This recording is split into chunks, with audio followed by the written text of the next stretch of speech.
प्यारे दर्शकगण, इस विशेष कार्यक्रम में आप सभी का हम स्वागत करते हैं। कार्यक्रम का नाम है हिंदी साहित्य, अर्थात हम अपने स्थानीय हिंदी साहित्यकारों को आमंत्रित करते हैं, उनके बारे में बात करते हैं, उनकी पुस्तकों के बारे में बात करते हैं। आज हमारा सौभाग्य है कि स्थानीय साहित्यकार नहीं बल्कि विदेशी साहित्यकार आज हमारे मॉरिशस में आए, हमारे स्टूडियो में आए हैं। आप है डॉक्टर जवाहर कर्नावत, भारत से आए हैं। सर नमस्ते, आपका स्वागत है मॉरिशस में। धन्यवाद धन्यवाद। बस आपके परिचय में दो शब्द मैं कहना चाहूंगा। आप रिटायर्ड जनरल मैनेजर है corporate office of bank of Baroda Mumbai से, और अभी आप एडवाइजर है research centre for overseas Indian literature and culture of Rabindranath Tagore university Bhopal में, और साथ ही साथ आप कई संस्थाओं के साथ जुड़े हुए हैं।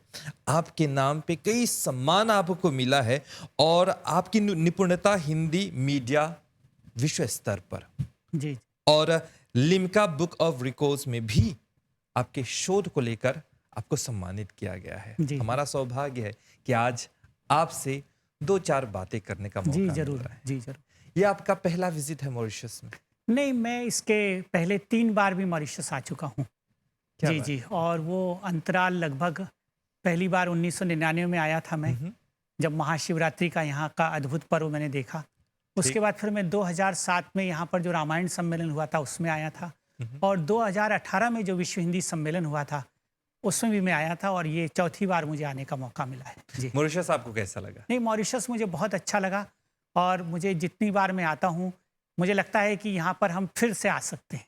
जी, क्योंकि आप हिंदी भाषा के साथ जुड़े हुए हैं, तो एक और प्रश्न, मॉरिशस में आकर यहाँ की हिंदी के बारे में आपको कैसा लगा? मुझे लगता है कि जो पूरे विश्व में हिंदी है उसमें मॉरिशस का सबसे प्रमुख स्थान है, और जब हम वैश्विक हिंदी की बात करते हैं तो सबसे पहले हमारा ध्यान मॉरिशस की तरफ जाता है, क्योंकि मॉरिशस की हिंदी का इतिहास भी अब बहुत पुराना हो गया है, और यहाँ पर भाषा और साहित्य को लेकर भी अद्भुत काम हुआ है। इसलिए मुझे लगता है कि ये जो मॉरिशस में जो कार्य हुआ है वो पूरे वैश्विक दृष्टि से बहुत महत्वपूर्ण है। सर, आप भोपाल से हैं और आप retired general manager corporate office of bank of Baroda Mumbai से। तो एक प्रश्न अगर अनुमति हो तो मैं पूछना चाहूंगा। जी। आपका फील्ड, आपका क्षेत्र बैंकिंग है, तो आप हिंदी के साथ भी जुड़े हुए हैं, तो पीछे कारण क्या है? देखिए, मैं भारत के एक प्रमुख हिंदी प्रदेश मध्य प्रदेश का वासी रहा हूँ। हालांकि मैं वाणिज्य का विद्यार्थी रहा हूँ शुरू से ही, और मैंने एमकॉम किया, लेकिन उस प्रदेश में हिंदी भाषा के प्रति जितनी रुचि रही है वो शुरू से मेरी रुचि रही, और घर का वातावरण भी, मेरे पिताजी स्वतंत्रता सेनानी रहे तो घर में एक राष्ट्रीय वातावरण था, तो वहाँ पर अपनी भाषा के प्रति एक विशेष लगाव हमारा शुरू से रहा। और इसीलिए जब हम अपनी माध्यमिक और उच्चतर माध्यमिक शिक्षा जब हम ले रहे थे, तब से हमारा ध्यान लेखन के प्रति और पठन पाठन के प्रति रहा। इसलिए उस भाषा के प्रति हमारा रुचि रही, भले ही हम किसी अन्य विधा के विद्यार्थी रहे हों, और तब से ही ये रुचि लगातार अभी तक बरकरार रही।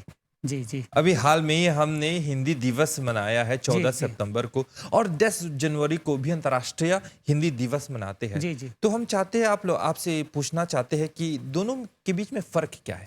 देखिए, 14 सितंबर तो वो दिन है जिस दिन हमारी भारत की संविधान सभा ने 14 सितंबर 1949 को ये निर्णय लिया था कि हमारे देश की राजभाषा हिंदी होगी, जो देवनागरी लिपि में लिखी जाएगी।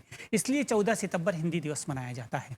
उसके बाद भारत की सरकार ने, मैं बता दूं आपको, कि फिर एक निर्णय लिया, वो काफ़ी बाद में लिया, 1975 के बाद लिया, कि चूंकि विश्व में हिंदी बहुत फैल चुकी है, इसलिए विश्व हिंदी दिवस 10 जनवरी को मनाया जाए।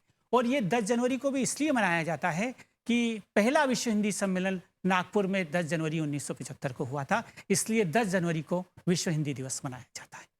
और आपको बताएं कि पहला विश्व हिंदी सम्मेलन में हमारे मॉरिशस के कई साहित्यकार वहां पे जाकर उन्होंने भाग लिया। जी। और पहली बार के लिए मॉरिशस से एक नाटक टोली वहां पे गए। जी। और उन्होंने एक नाटक का मंचन किया वहां पे। जी।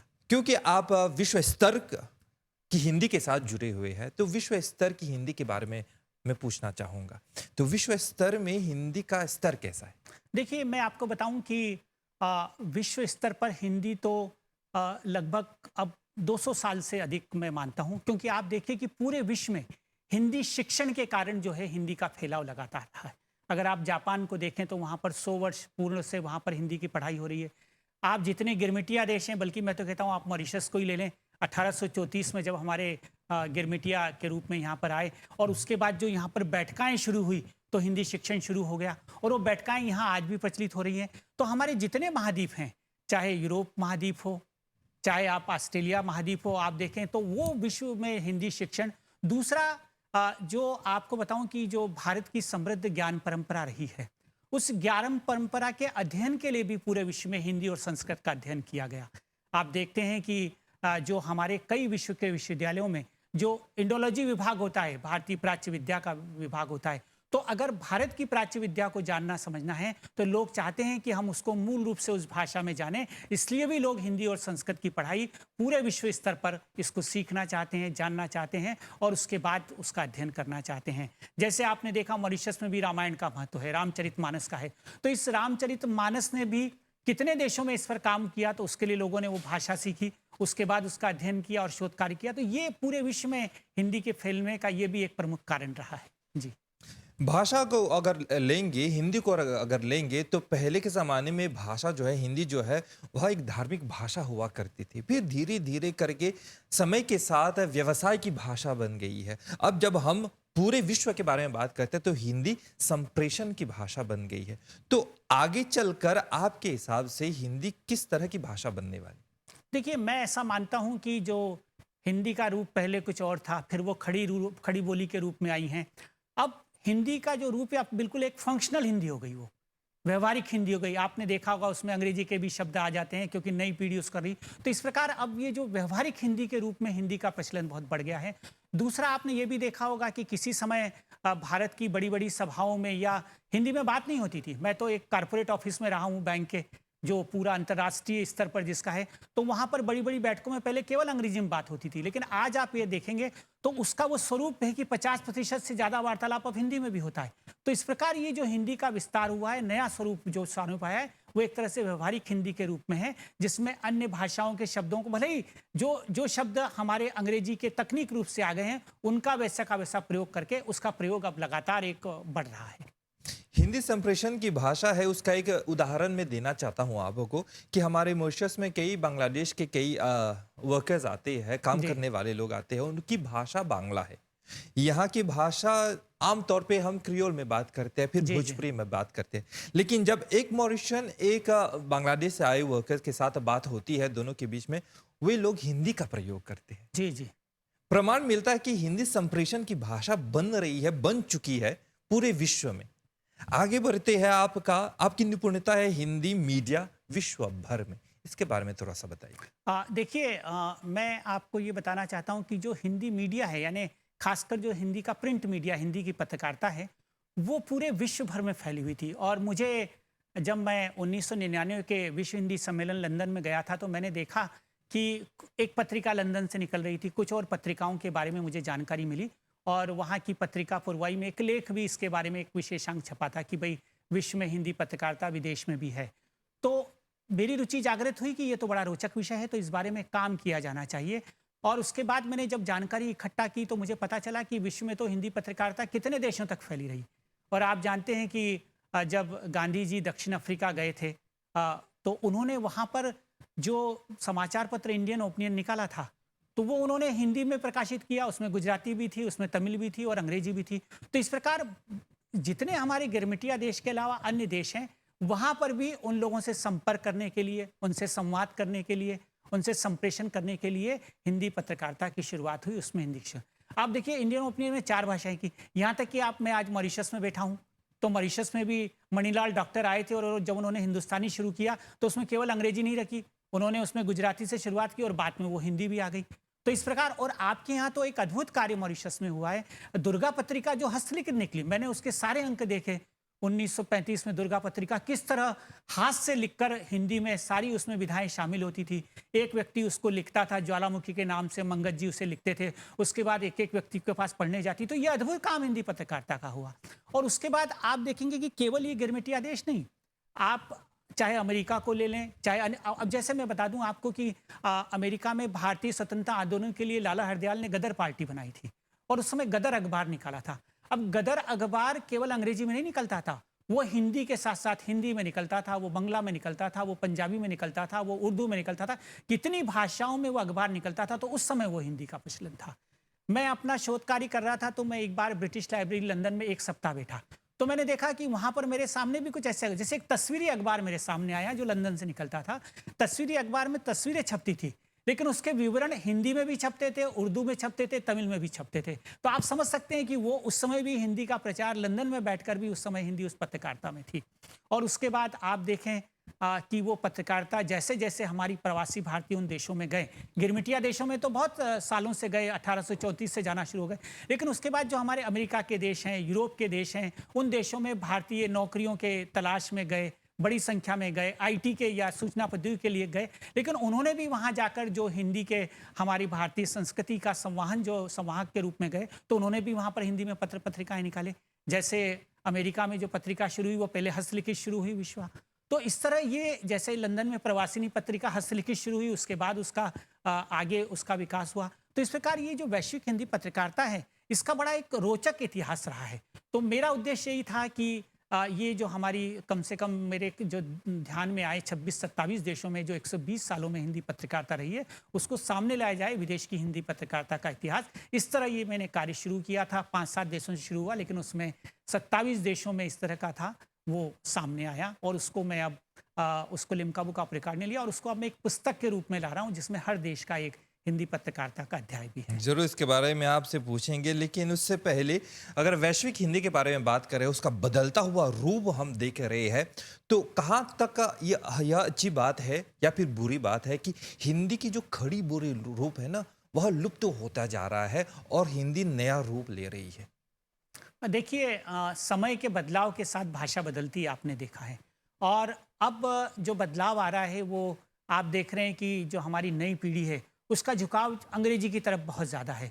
तो इसलिए जो हिंदी है, वो खड़ी बोली के रूप में तो है, लेकिन उसमें अब अंग्रेजी के शब्दों का बहुत प्रयोग होता जा रहा है। और उसका कारण ये है कि जो पूरा वातावरण है हमारा, उसमें कहीं हमें अंग्रेजी का प्रभाव ज़्यादा दिखता है। और लेकिन भाषा इसके, उसको स्वीकार रही हाँ, है। स्वीकार रही है। लेकिन इसके बावजूद एक बात मैं ये कहना चाहता हूँ कि हिंदी का प्रचार प्रसार भी बहुत बढ़ रहा है। आप देखेंगे कि जो इलेक्ट्रॉनिक मीडिया आ गया, सोशल मीडिया आ गया, या जो न्यू मीडिया आ गया, इसके माध्यम से हिंदी जिन स्थानों पर नहीं पहुंची थी, वहां पर भी हिंदी पहुंची है। और जहां जिसका प्रयोग नहीं होता था, वो कितना उसका विस्तार हुआ है, ये भी बात हमको ध्यान में रखना चाहिए कि ये जो व्यवहारिक रूप सामने आया है, इससे निश्चित रूप से भाषा में जो खिचड़ी भाषा का विकास हुआ है, लेकिन उसके साथ साथ उसका विस्तार भी उतना अधिक हुआ है। क्या यह भी मान सकते हैं कि हिंदी के बदलते हुए रूप के साथ साथ हिंदी साहित्य का बदलता हुआ रूप भी आएगा? मैं ऐसा मानता हूं कि वो बदला हुआ रूप भी सामने तो अवश्य आएगा। हालांकि अभी साहित्य में उसका बहुत अधिक प्रभाव तो नहीं दिखता है, लेकिन धीरे धीरे ये बदलाव आएगा। हमारे बहुत सारे जो साहित्यकार अब लिख रहे हैं, आप देखेंगे उसमें भी अंग्रेजी शब्दों का प्रयोग कितना अधिक हो रहा है। तो ये बदलाव तो निश्चित रूप से आएगा, लेकिन अभी उतना प्रभाव नहीं दिखाई देता है जी। और जिस माध्यम से साहित्यकार अपनी अभिव्यक्ति करते थे, अब प्रिंट मीडिया है, टेक्नोलॉजी है, वीडियो है, ब्लॉग है, व्लॉग है, तो साहित्य का एक नया रूप भी आ रहा है। हाँ, देखिए, वो रूप तो आ रहा है, लेकिन मैं ऐसा मानता हूं कि जो मुद्रित रूप है, वो स्थायी भाव का रहता है।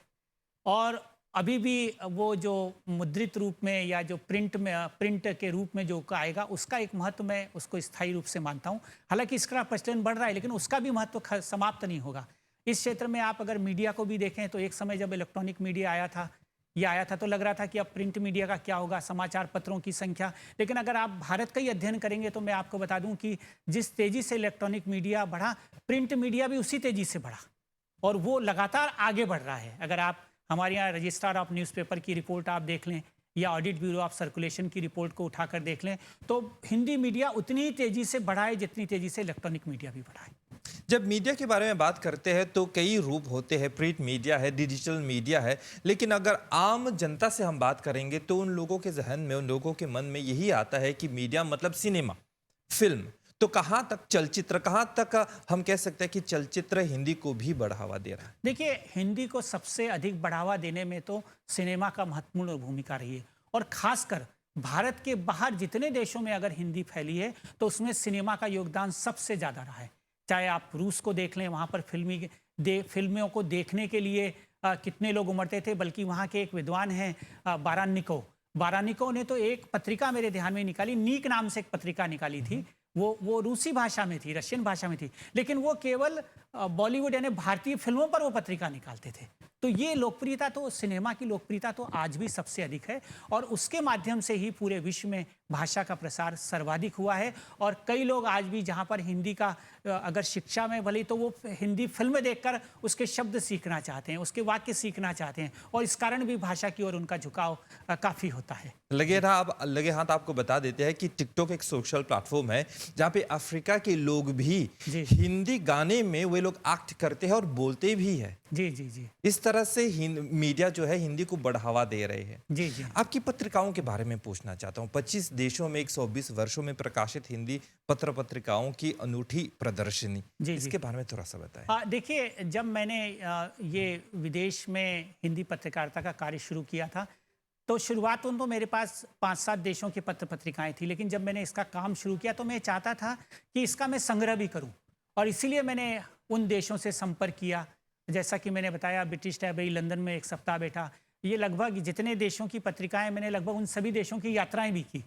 तो वहाँ से फिर मैं उनके नेशनल आर्काइव में जाकर, वहाँ के राष्ट्रीय पुस्तकालय में जाकर, या उन लोगों ने जिन पत्रिकाओं का संपादन किया उससे संपर्क करके मैंने ये पत्रिकाओं का संकलन अपने पास। इसीलिए जब मॉरिशस में 2018 में जो विश्व हिंदी सम्मेलन हुआ था, तो उसकी प्रदर्शनी मॉरिशस में लगी थी उन पत्र पत्रिकाओं की। तो इसमें कई ऐसी दुर्लभ पत्रिकाएं हैं जो हस्तलिखित भी रही हैं, जिनका अपना अलग महत्व है। जैसा मैंने आपको इंडियन ओपिनियन बताया कि भाई 4 भाषाओं में वो निकलता था, और भी कई पत्रिकाएं हैं। हालांकि अब ये मुद्रित पत्रिकाओं का स्वरूप अब बदल गया है, क्योंकि अब ये आप देखते हैं कि इंटरनेट और कई पत्रिकाएं बंद हो गई हैं जो अब ऑनलाइन के रूप में भी आ रही हैं। लेकिन इनका एक ऐतिहासिक महत्व है कि कोई भी पत्र पत्रिका अगर किसी ने 1 माह के लिए निकाली, 1 साल के लिए निकाली, 1-2 साल के लिए निकाली, लेकिन इसने एक नई चुनौती लेकर उसकी शुरुआत तो की, उस भाषा को आगे बढ़ाने की। अब आप देखिए कि मैं फिजी की अगर बात करता हूँ, तो फिजी में एक शांतिदूत समाचार पत्र निकला। वो समाचार पत्र 1935 में शुरू हुआ, और उस समाचार पत्र ने 85 वर्ष तक उसका प्रकाशन हुआ। एक अद्भुत घटना है ये। 2020 में फिर वो बंद हो गया, लेकिन 1935 से 2020 तक एक हिंदी का समाचार पत्र निकलना कितनी बड़ी घटना है। दूसरा, उस समाचार पत्र को अगर आप देखेंगे तो उसके दिवाली के विशेषांक 100 पृष्ठ से अधिक निकलते थे, और उसमें ऑस्ट्रेलिया से, न्यूजीलैंड जो पड़ोसी देश हैं, वहाँ से भी लोगों की रचनाएं प्रकाशित होती थी। और कितने समाचार पत्र फिजी से निकले। मॉरिशस का आप देख लें, मॉरिशस की हिंदी पत्रकारिता, यहाँ से कितने अद्भुत पत्र पत्रिकाएं निकले। तो इस प्रकार ये बड़ा इसका रोचक इतिहास है, और ये इतिहास सामने आना चाहिए। इसलिए मैंने ये कार्य पूरा हाथ में लिया और इसे पूरी करने की कोशिश की। विश्व स्तर पर हिंदी जो पत्र पत्रिकाएं आती है, तो आप इनको इसमें संपादक के रूप में काम करते हैं और आपकी टीम है वहाँ पे, तो क्या लोग वहाँ पे स्वीकारते हैं हिंदी देवनागरी लिपि को?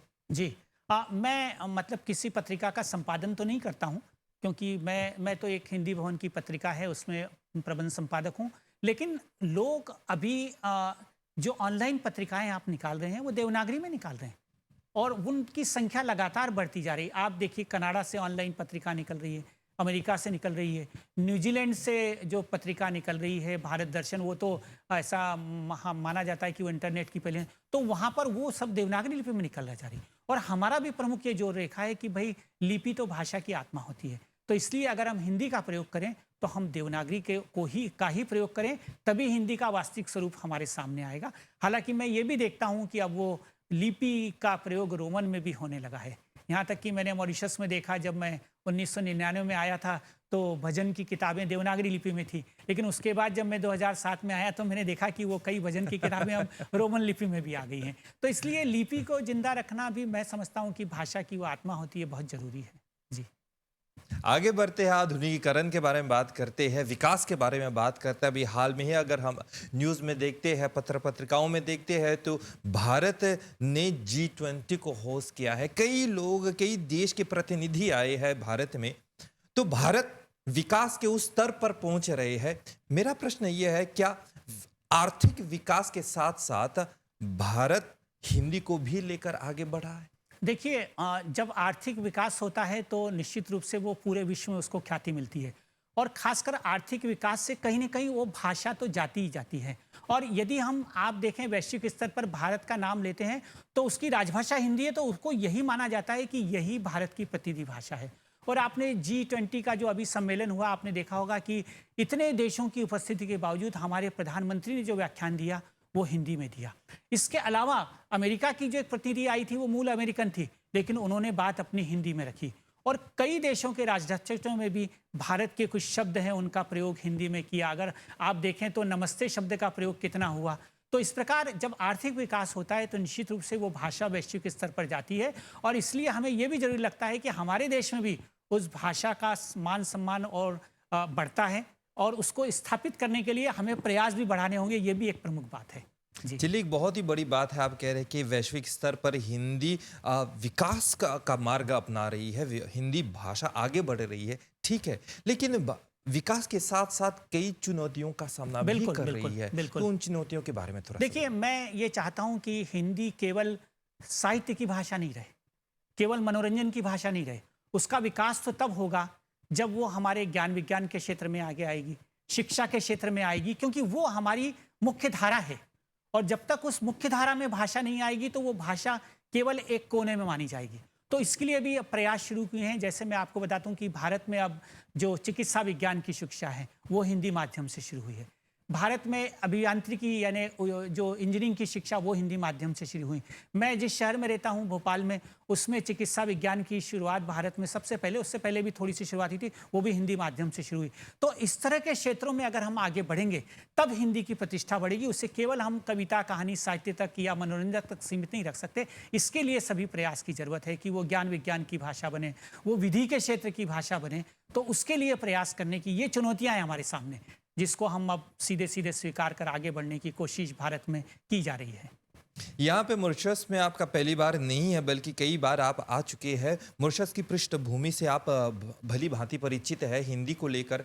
तो आप कौन से सलाह देना चाहेंगे हमारे नौजवानों को, खासतौर पे हमारे हिंदी अध्यापकों को, ताकि वे हिंदी को और आगे ले जा सकें?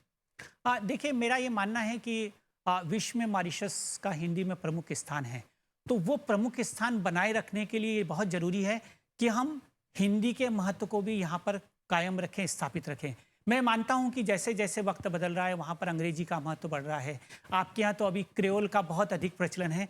वो भाषाओं के साथ साथ हमें हिंदी को भी अपनाए रखना चाहिए, क्योंकि ये तो एक तरह से, मैं ये तो नहीं कहूँगा मॉरिशस का अपना अलग महत्व है, लेकिन एक तरह से ये भारतीय मूल के लोगों का भी एक बड़ा प्रमुख स्थान है। और यदि वही हिंदी को नहीं रखेंगे तो फिर यहाँ हिंदी को कौन रखेगा?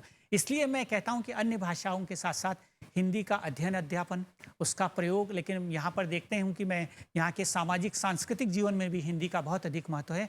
तो महत्व और लिपि, खासकर लिपि को भी रखना चाहिए। तो मेरे ख्याल से बहुत अच्छा रहेगा, क्योंकि मॉरिशस जो विश्व में हिंदी का केंद्र बिंदु है वो भविष्य में भी बना रहना चाहिए, ऐसी मेरी इच्छा है जी। सर, कार्यक्रम के अंत तक तो पहुंच गए हैं, लेकिन जाने से पहले एक और प्रश्न, बहुत ही जरूरी प्रश्न, मॉरिशस से जुड़ा हुआ यह है।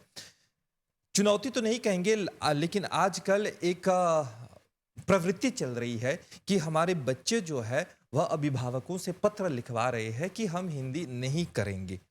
तो ऐसे में हमारे अभिभावकों को कौन से सलाह देना चाहेंगे?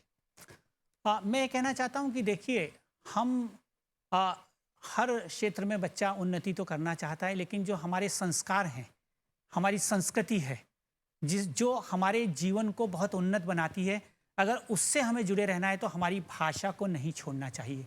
ये हमारे संस्कार की बात है। तो हमारे अभिभावक उन बच्चों को यदि इस बारे में समझाएंगे कि भाई आपको प्रगति करना है, लेकिन हमें अपनी भाषा भी नहीं छोड़ना है, उसको भी साथ लेकर चलना है, ये बार बार उनको समझाइश देने की अगर हम कोशिश करेंगे तो शायद उनके अंतर मन में ये बात जरूर बैठेगी कि हमें अपनी भाषा को भी सीखना है। तो वो निश्चित रूप से जो 2-3 भाषाएं हैं उसमें अपनी भाषा को जरूर रखें। ये महत्व उनको समझाने की ज़रूरत है, और ये उसके लिए हमको पूरा एक सामाजिक वातावरण जो यहाँ पर बना हुआ है उसको और अधिक बढ़ाने की आवश्यकता है। ऐसा मैं मानता हूँ, जो सांस्कृतिक वातावरण इतना अच्छा है यहाँ पर। डॉक्टर जवाहर करनावत, आप आए मॉरिशस में, आपने अपने विचारों को हमसे साझा किया, इसके लिए बहुत बहुत धन्यवाद। आपका भी बहुत बहुत धन्यवाद, आपने मुझे ये अवसर प्रदान किया, और बहुत अच्छी वार्ता आपके साथ ही रही जी। धन्यवाद। अगली बार आप आएंगे, फिर से मुलाकात होगी जी, अवश्य अवश्य। नमस्ते। धन्यवाद, धन्यवाद जी।